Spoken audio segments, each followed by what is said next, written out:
Here's the start of the briefing. The Business Secretary Alok Sharma just coming in, Professor Stephen Powis and also Sarah Albon from the Health and Safety Executive. Good afternoon. I'm joined today by Professor Stephen Powis, National Medical Director of NHS England, and Sarah Albon, who is the Chief Executive of the Health and Safety Executive.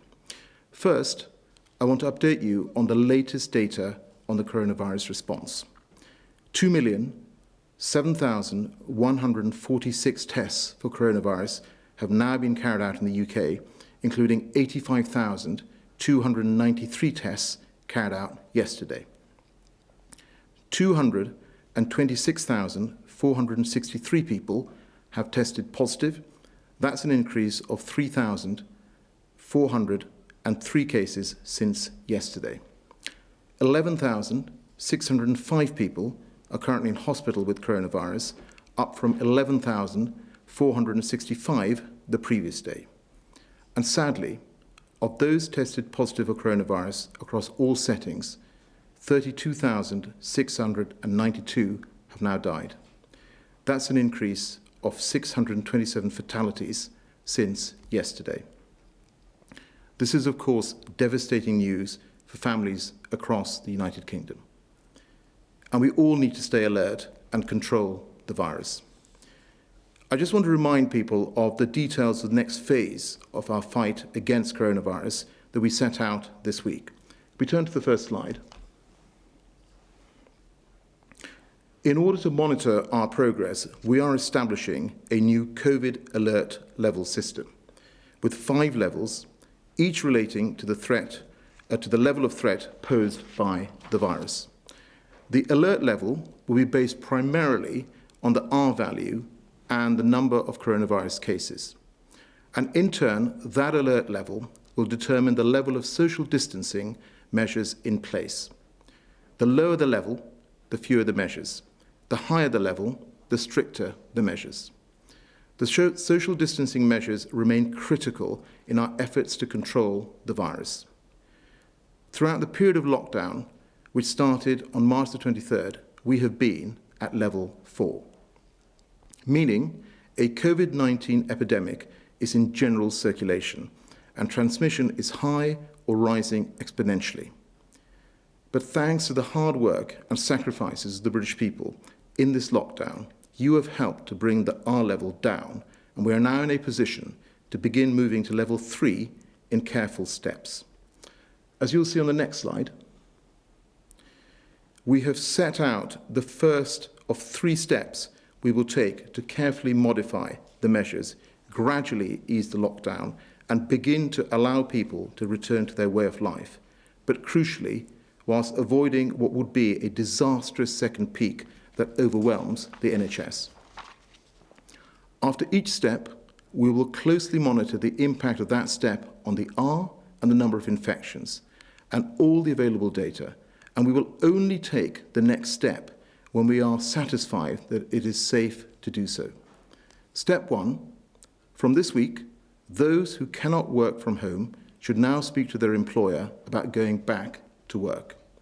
You can now spend time outdoors and exercise as often as you like. You can meet one person outside of your household, outside, provided you stay 2 meters apart. Step 2, from June the 1st, at the earliest, as long as the data allows, we aim to allow primary schools to reopen for some pupils in smaller class sizes. Non-essential retail to start to reopen when and where it is safe to do so. Cultural and sporting events to take place behind closed doors without crowds. And then, step 3, no earlier than July the 4th. And again, if only the data says it is safe, we aim to allow more businesses and premises to open, including potentially those offering personal care such as leisure facilities, public places, and places of worship. Many of these businesses will need to operate in new ways to ensure they're safe, and we will work with these sectors on how to do this. As you'll see from slide 3, having taken the first step in carefully adjusting some of the measures and our advice to people on what to do, we have also updated our messaging. We are now asking people to stay alert, control the virus, and save lives. Yes, staying alert for the vast majority of people still means staying at home as much as possible. But there are a range of other actions we're advising people to take. People should stay alert by working from home if you can, limiting contact with other people, keeping distance if you go out, 2 meters apart where possible, washing your hands regularly, wearing a face covering when you're in an enclosed space where it is difficult to be socially distant, for example, in some shops and on public transport. And if you or anyone in your household has symptoms, you all need to self-isolate. As slide 4 shows, if everyone stays alert and follows the rules, we can control coronavirus by keeping the R down and reducing the number of infections. That is how we can continue to save lives and livelihoods as we begin as a nation to recover from coronavirus. And to underpin this in the workplace, we have published new Covid-19 secure guidance on working safely, available to UK employers across 8 work settings, which are allowed to be open and where their employees cannot work from home. This also includes guidance for shops which we believe may be in a position to begin a phased reopening at the earliest from the 1st of June. Firms, unions, industry bodies, and the devolved administrations have all fed into this guidance to give businesses and their employees the confidence they need to work safely. And I believe we have reached a consensus in doing that. We've also worked with Public Health England and the Health and Safety Executive to develop best practice on the safest ways of working across the economy. The guidelines outlined practical steps for employers to take, including carrying out a COVID-19 risk assessment in consultation with employees or trades unions. A downloadable notice is included in the documents which employers should display in their workplace to show employees, customers, and other visitors that they have followed the guidance. We've also provided practical steps for employers to consider, such as putting up barriers or screens in shared spaces, creating fixed teams or partnering to minimize the number of people in contact with one another, and frequent cleaning of work areas and equipment between uses to reduce transmission. To support employers and employees through this, the government has made available up to an extra £14 million for the Health and Safety Executive, equivalent to an increase of 10% of their budget. This is for extra call centre employees, inspectors, and equipment if needed. We also know how important the job retention scheme has been in helping businesses through this difficult time. And today, the Chancellor has announced a 4-month extension of the scheme to help provide certainty to businesses. To date, 7.5 million jobs have been furloughed, protecting livelihoods across the nation. Until the end of July, there will be no changes to the scheme. Then, from August to October, the scheme will continue for all sectors and regions of the UK, but with greater flexibility to support the transition back to work. Employers currently using the scheme will be able to bring employees back part-time. And as the economy reopens, we will ask firms to start sharing with government the cost of paying people's salaries. To be clear, the same level of support of 80% of people's current salary, up to £2,500, will continue to be met, but through a shared effort between employers and government. We'll be setting out more details on the changes before the end of the month.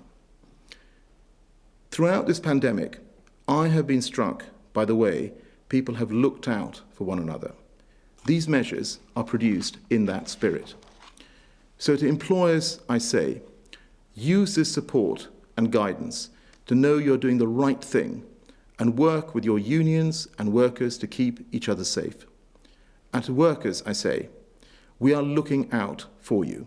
We want you to feel confident that you are financially supported and returning to a safe workplace. Because in this time, like no other. We all need to work together safely as we rebuild our economy. Thank you. Steve, could I ask you to take us through the rest of the daily slides, please? Thank you, Secretary of State, and good afternoon. So as the Secretary of State has said, it's critical that we all continue to comply with the rules around social distancing as we move into this next phase.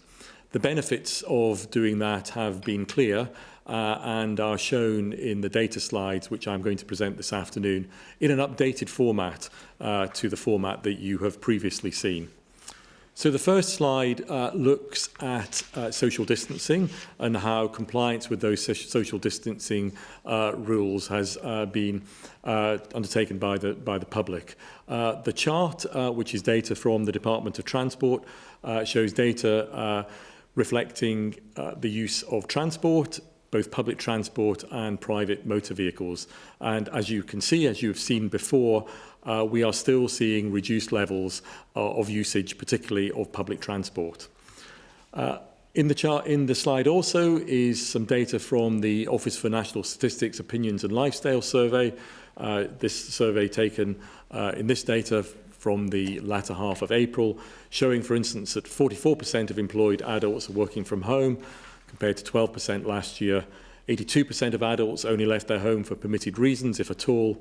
And 92% of adults avoided contact with vulnerable people. So a high level of compliance with the social distancing rules. And going forward, it's critical, as I've said, that we continue to comply with the social distancing rules that we are asked to comply with. The next slide is data on testing and new cases within the UK. The top chart shows daily tests, which has increased over the last few weeks towards capacity above 100,000. And the daily confirmed cases shows the number of positive cases that are being detected in that testing programme. And as I've said before, the number of daily confirmed cases is remaining static, and that is good news in the context of an increased capacity and an increased number of tests, and suggests that we are seeing a stable level or a reduced level in proportion of the confirmed cases as respects to testing.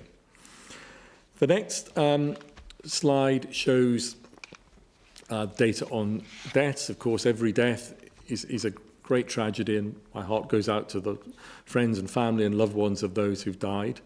This shows daily deaths from, in all settings, of those who have tested positive. The key thing here is to look at the 7-day rolling average. The data does vary from day to day, particularly as we come out of weekends when there is a reporting lag. But you can see on the 7-day rolling average that the number of daily deaths is reducing. The next slide is data from the Office for National Statistics, and this shows deaths where coronavirus was confirmed or suspected. So this is not just cases where individuals where a test has been positive. This is also inclusive of people where in the death registration process a suspicion of Covid-19 has been included in the registration. This is very latest data, I think that was published today. There is a lag on it, goes up to the 1st of May, but this again shows the additional deaths that can be included when you look at suspected cases, not just test confirmed cases. And in the bottom chart, you can see how that is changing over time in the ONS data.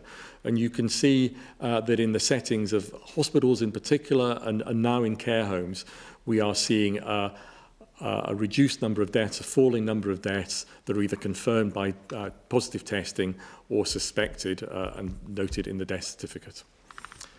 In the next slide, we're now moving on to hospital data.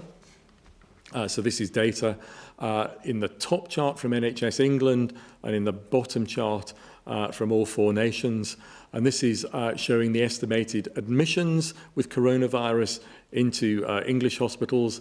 can see in the top chart that that number has been declining since the middle of April. And again, that is a reflection on the fact that we are all complying with those social distancing measures. And that in turn is translating into a fall in the most critically ill patients, those individuals who unfortunately require care in our critical care facilities. And you can see that in all 4 nations in the bottom chart, the proportion of patients in critical care has been reducing, and that trend is reducing quite consistently now over time, and that is also reflected in the absolute numbers of patients in critical care beds with COVID-19. And then finally, in the next slide, broken down into countries and regions of England, this is the number of people in hospital with COVID-19. So currently 11,605. That's a reduction from 13,606, so a reduction of 2,000 over the last week. You can see that reduction's been most marked in London, but it is also now occurring in other regions in England and in the other UK devolved administrations. So again, this reflects the success of the social distancing measures and all our compliance with those measures. And in order to ensure that these trends continue to be downwards, both in hospital admissions and in deaths, it is critical that in the various phases of coronavirus, we comply with those social distancing instructions that we've all been given. Thank you. Great. Steve, thank you very much. Let's move to the questions. So I think the first question from the public is from Hannah in Rosendale. I would like to know if the UK government have considered universal income for UK residents of working age. Considering that the furlough scheme has cost such a large amount, plus an increase in those seeking benefits, is implementing something that is not means tested at least being discussed, and is it something that is on the cards as a future solution? Well, Hannah, thank you very much for that. So I think the first thing to say is that there is an enormous amount of support that the government is providing to businesses and individuals. Earlier today, the Chancellor, of course, announced an extension of the furlough scheme, and that will provide a huge amount of reassurance. I think what's very important in the way that we provide support, particularly more widely in the welfare system, is that we target it at people. And universal basic income is an issue that's been tested in other countries and hasn't been taken forward. Right, the next question is from Alan in Newcastle. If I read, Alan, do we have your question? Alan from Newcastle asks, after already surviving intensive care and ventilation from COVID-19, I ask what plans do the government have for clinically vulnerable members of the population once the 12 shielding weeks have ended on the 15th of June? I think the first thing to say is that we need to do everything we can to support individuals, and we have set out the measures that we require for people who are shielding. And indeed, in the workplace guidance we have produced, we've also looked at vulnerable groups. But I wonder whether, Stephen, you might want to take this question on further. Yes, well, the first thing is to say how pleased I am, Alan, that you have, fortunately, you appear to have caught COVID-19, but you have got through hospital and through intensive care and ventilation, and I'm sure you will be grateful to all the NHS staff who managed you through that illness. And I think it's particularly important to recognise their contribution, especially today, because today is the International Day of the Nurse. It's 200th anniversary of Florence Nightingale, and I think it's a really important day for us to recognise all the work our nursing colleagues have done to manage you and all the patients who've come through our NHS facilities needing care because they have caught COVID-19. I'm sure you would want to say that. In terms of going forward, as you know, we have asked the particular groups in our population who are at highest risk from coronavirus. So that is in particular those with conditions that put them at risk. So people with cancer, people with organ transplants because they have drugs that suppress their immune system, people with severe lung conditions such as cystic fibrosis. So for that group that we are shielding and have asked for 12 weeks to stay at home and avoid all possible contact, I think it's been really important that during the peak of this virus in April, that we have protected those particularly vulnerable members of the population. We will need to continue doing that as we get through the next few weeks. I think clearly that will need to be kept under review, but I think it's really important to say that we are not through this yet. The virus is still circulating. It is reducing in the population. The R number is below 1, and we intend to keep it that way. But while it is in the community, clearly those at highest risk are still vulnerable. And I think we would all want to make sure that we do everything we possibly can to protect them. So it's very difficult to predict what will happen over the next few months, but I think the key thing is that while the virus is still circulating, we all have a duty to ensure that we do all we can to keep those at highest risk safe from this virus. Great, thank you, Steve. And just to add, Alan, I know it'll be very difficult for very many people who are being shielded, who are not able to see members of their family. It is difficult, but this is about protecting them, and this is ultimately about saving lives. I think we'll move to the journalist questions. Simon Jack from the BBC. Simon, we can't hear you. You may be on mute. Someone would do that for me. How wrong I was. As Business Secretary, you know that some businesses simply cannot operate economically viably under social distancing rules. For example, hospitality, many of them are predicting zero income this year. You're asking businesses to start to contribute towards the furlough costs after July. What happens if they can't?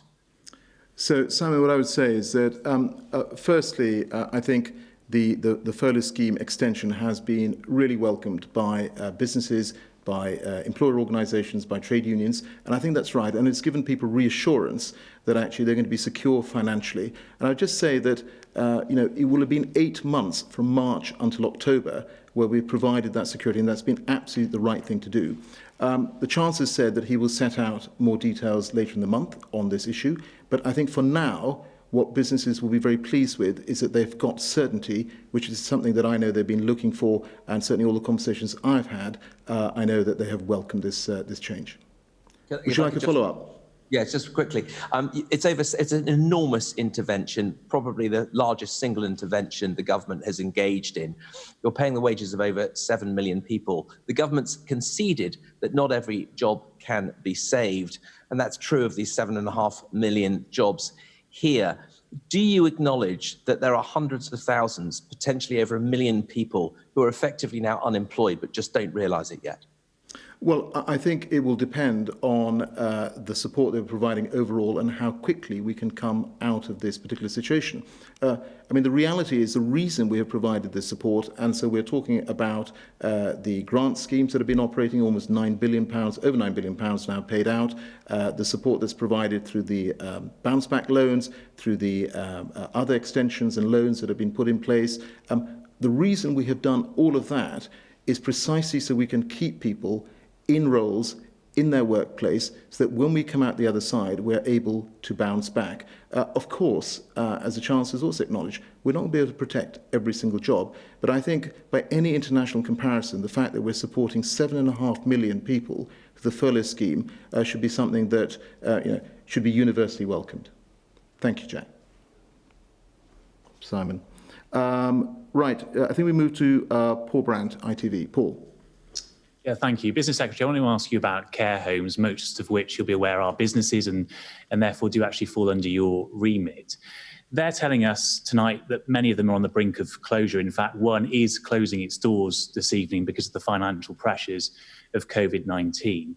Care homes say there isn't enough funding, it's not getting through to them. So what more will you do to help keep them open? So thank you for that question, Paul. Look, I think it is a difficult time for business. I completely understand that, and every day I talk to businesses, I talk to business organisations, and we are listening very hard and we are providing that support. The Chancellor today has announced his extension of the furlough scheme, which will help all businesses, it'll help care homes. And indeed, you've also seen the increase in terms of the loans that are being provided. So I give you some statistics. In terms of the bounce back loan scheme, the cumulative value of the approved facilities is over £8 billion. The coronavirus business interruption loan scheme, over £6 billion. So there is support that we are providing, and we will continue to do that. And what I would recommend to any business is to have a discussion with their banks and see whether they are going to be eligible for the support that we have provided. Would you like to follow up? Back? I mean, many of the schemes that you mentioned aren't really relevant to care homes. They don't need to furlough their staff. They need their staff more than ever. And it's not as if business is being interrupted by Covid-19. If anything, they are just desperately trying to get through this pandemic. They're busier than ever. So I just ask you again, I mean, are there any extra measures that the government will be coming up with specifically for care homes to help make sure they don't close? Well, I think what we're doing in terms of supporting care homes is also ensuring that we get PPE to them. We're also making sure that we are able to provide testing through mobile testing to support staff and also those who are in the care homes, and we will continue to do that. And of course, we keep all our policies under review. But what I would say to you again is that if you look at the measure of the support that we have provided to business by any international comparison, it really is very, very favourable. Thank you very much for that, Paul. Let's move to Ben Kentish at LBC. Ben. Thank you. Good afternoon. Secretary of State, the mortality rate for people in their 50s, is more than 20 times higher than that of people in their 20s. And yet when it comes to the advice you've issued about going back to work tomorrow, it applies the same to everyone under the age of 70. Why, despite the very different risks, have you taken a blanket approach? And are you asking employers to take into account, in conjunction with workers, those sorts of risk factors like age when deciding who should go back to work and what roles they should be doing? And if I could ask a related question on those statistics, it's just over a month since government scientists predicted that a death toll in this first wave in the UK would be somewhere between 7,000 and 20,000. The figures released this morning suggest that excess mortality in that period has surpassed already 50,000. Do you think that initial modelling was flawed? And if not, are you able to say a little bit about why you think that figure is so much higher than that predicted by members of SAGE last month? Thank you. Thank you, Ben. Well, let me take the question on workplaces, and perhaps, Steve, you might want to take the second part of the question. Just in terms of workplaces, look, I mean, absolutely every single death, every mortality that takes place, whether it's in the workplace or elsewhere, is completely something that we would definitely absolutely not want to happen. And it is a tragedy. But what I would say to you is that is precisely why we have worked to produce the workplace guidance that we have done. And we've done that through a process of consensus. We've talked to over 250 stakeholders as part of that process, and that's involved the devolved administrations, the unions, workers, business representatives, businesses, and we have come up with a set of proposals which is a framework to support businesses across the UK. And it is absolutely the case that absolutely every single workplace has a duty to keep their employees safe. And that is why we have made it very clear that we want people to undertake COVID-19 risk assessments and to make sure they involve their employees as part of that process, and to involve unions if they are unionised. And it's also the case that, and I might ask Sarah to come in on this point, is that if an employee feels unsafe, they should talk to their employer, and if that doesn't produce a result, they should of course contact the Health and Safety Executive or indeed their local authority. And we have made sure that we are providing additional funding to the HSE for precisely that reason. Sarah, do you want to take that particular point before we go back to Steve? Sure. I think the thing to be really aware of in conducting risk assessments is an employer needs to have regard to the evidence and the scientific information which has been given by government about the different cohorts of people and their individual vulnerabilities. So as you'll be well aware, the government has described effectively a group of people who are so vulnerable that they're in the shielded category and who are asked to remain at home. Then there are a second category of people who are, because of their clinical personal situation, more vulnerable should they contract coronavirus, and they've been asked to be particularly scrupulous in following the social distancing guidelines and the other guidelines.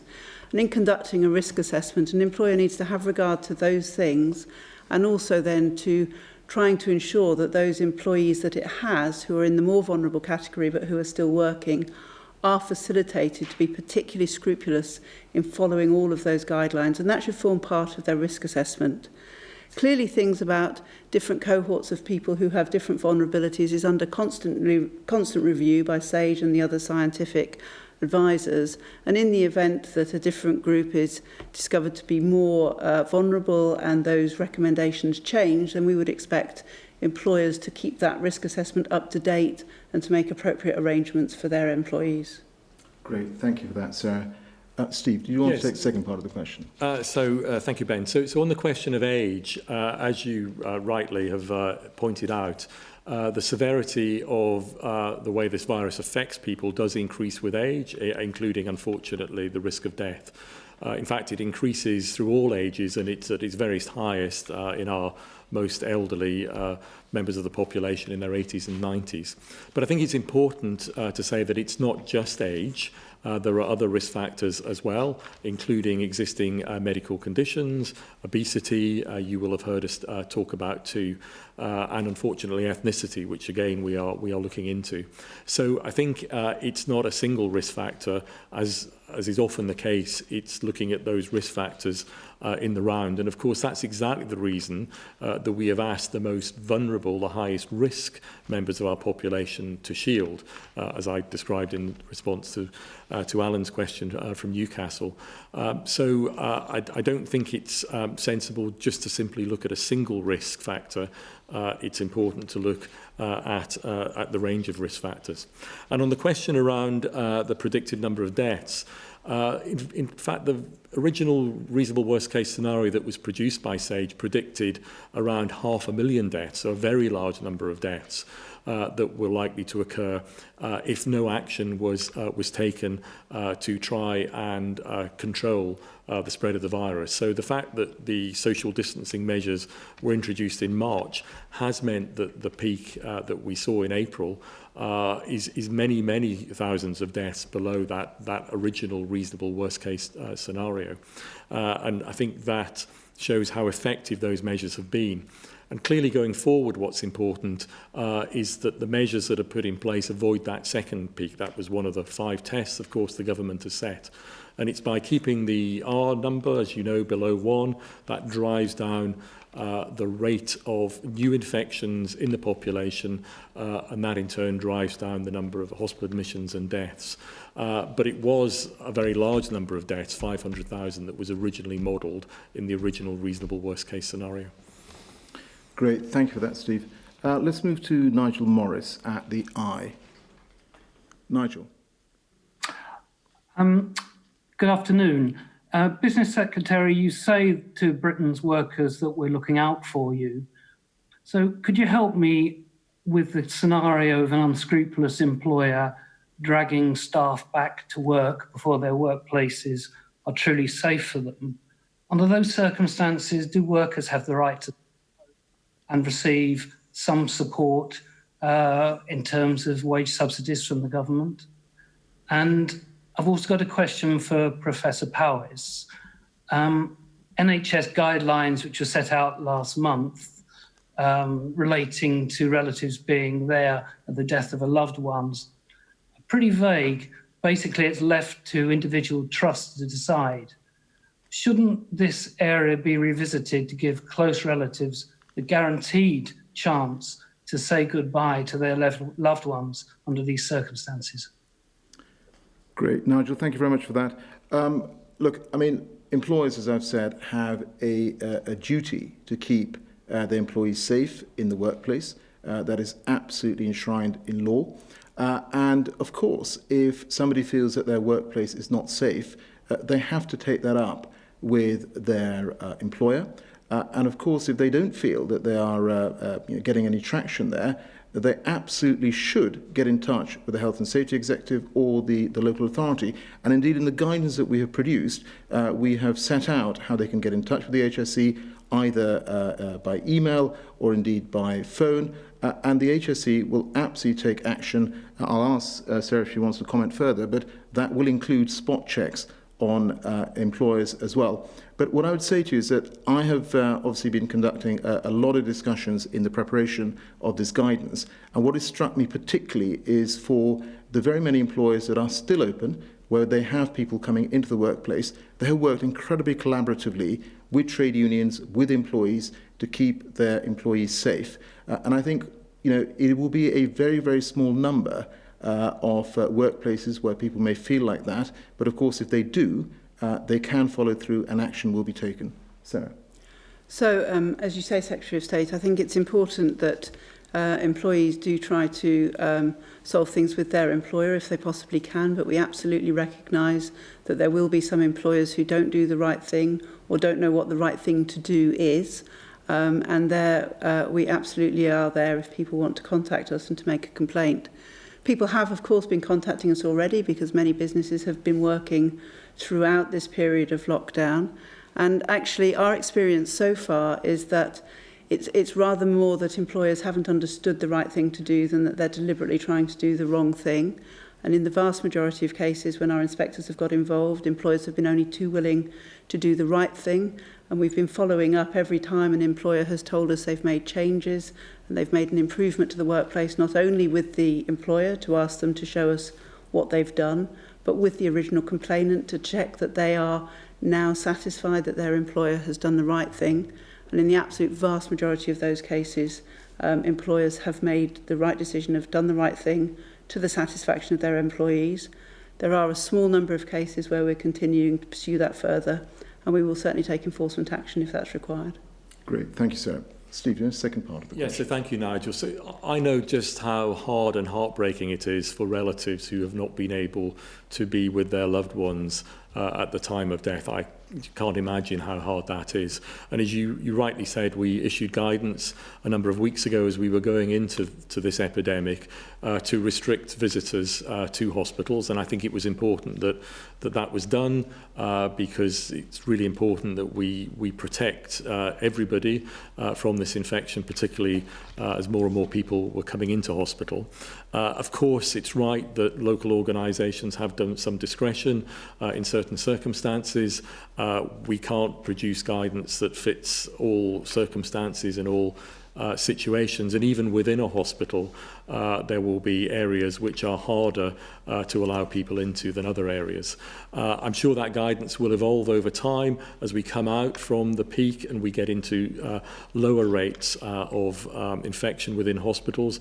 But what I can say is for all our NHS staff, they will find this hard too. They will absolutely want relatives as much as possible to be with loved ones, and I'm sure going forward local organisations will be thinking about how within the guidance they can do as much as possible for relatives. Great, thank you very much, Nigel, for those questions. I think we now turn to Alex Morales at Bloomberg. Alex. Secretary of State, thank you very much. You've mentioned several times that you're working very closely with the unions, and your government now needs the goodwill of those unions to encourage people back to work. As a gesture of good faith, would you drop a commitment in your manifesto to restrict the actions of unions?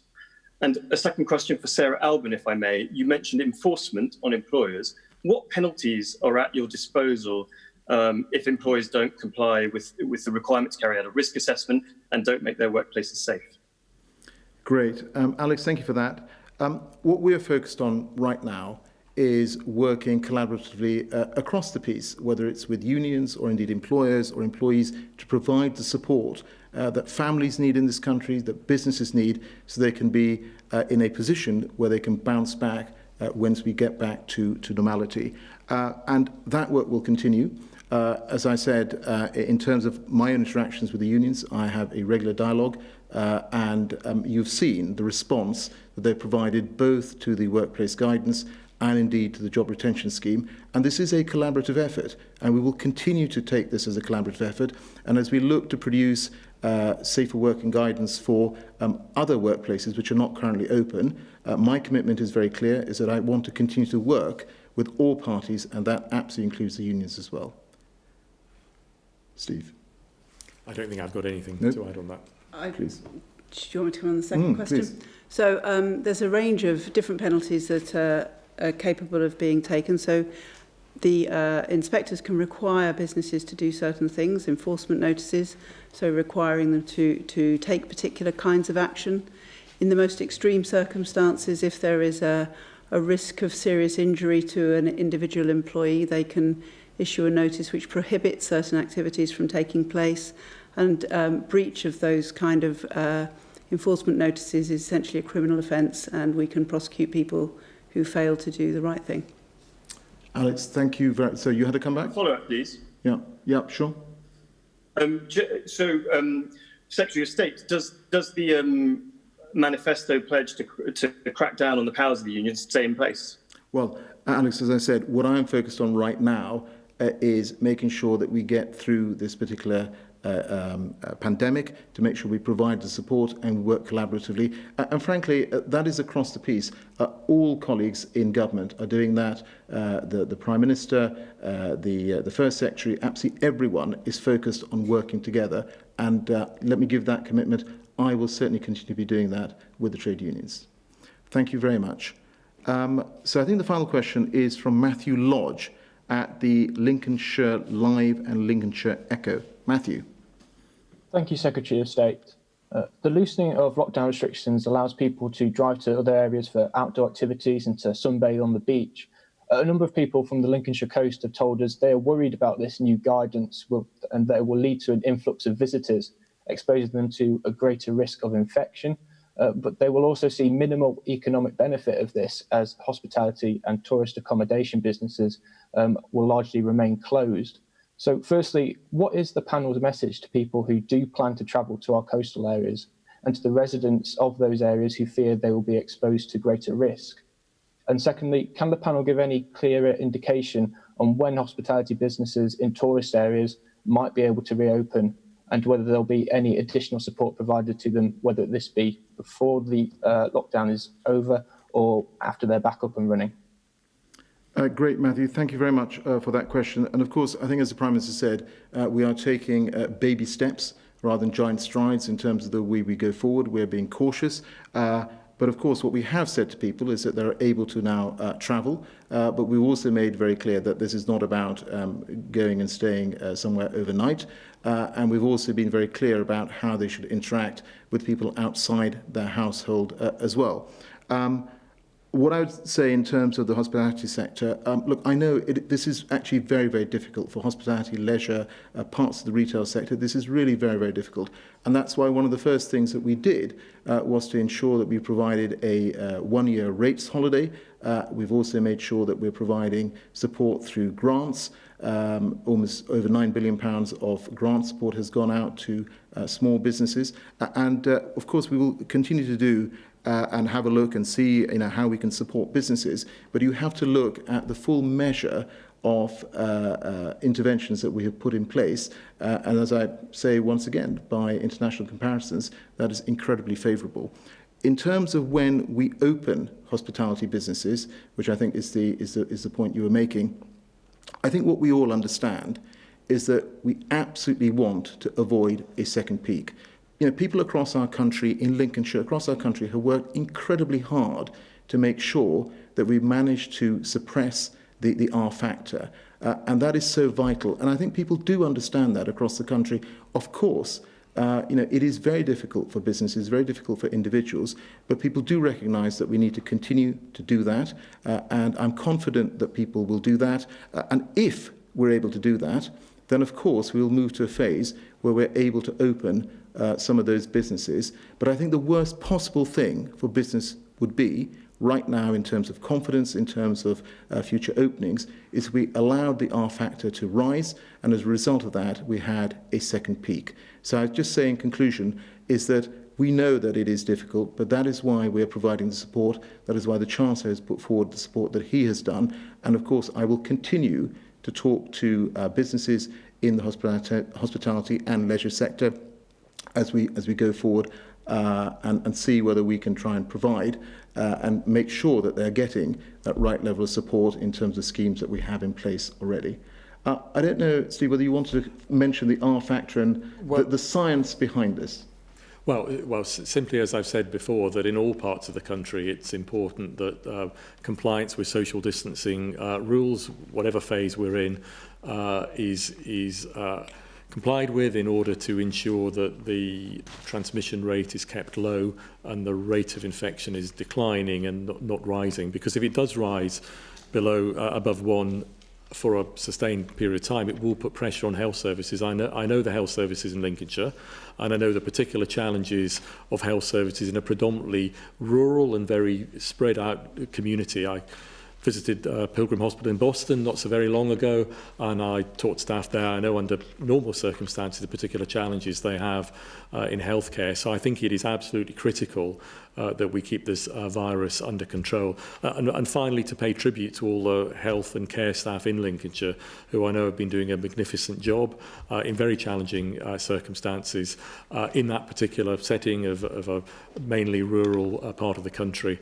They've done an absolutely wonderful job, and it's all our responsibilities in keeping the R below 1 to ensure that they can continue to do that great work and not come under increased pressure. Great. Well, thank you all very much.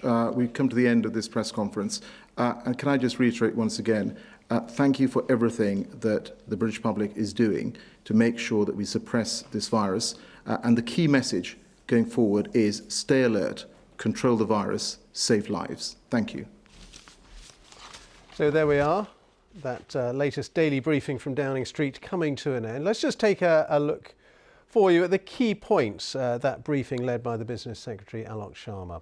And the key points really that the UK death toll has risen by 627 to 32,692. Those the latest figure of the Department of Health.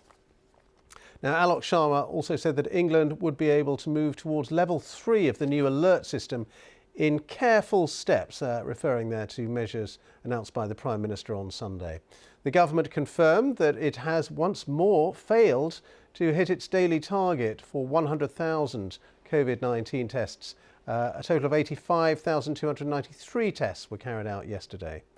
Mr. Sharma urged bosses to work with employees and unions to develop safe ways of reopening following the lockdown. He added that the extension of the furlough scheme to the end of October gives business certainty. And NHS England Medical Director Stephen Powis has said that the number of Covid-19 deaths is continuing to fall, but he did add it was still critical that people continue to follow the social distancing guidelines.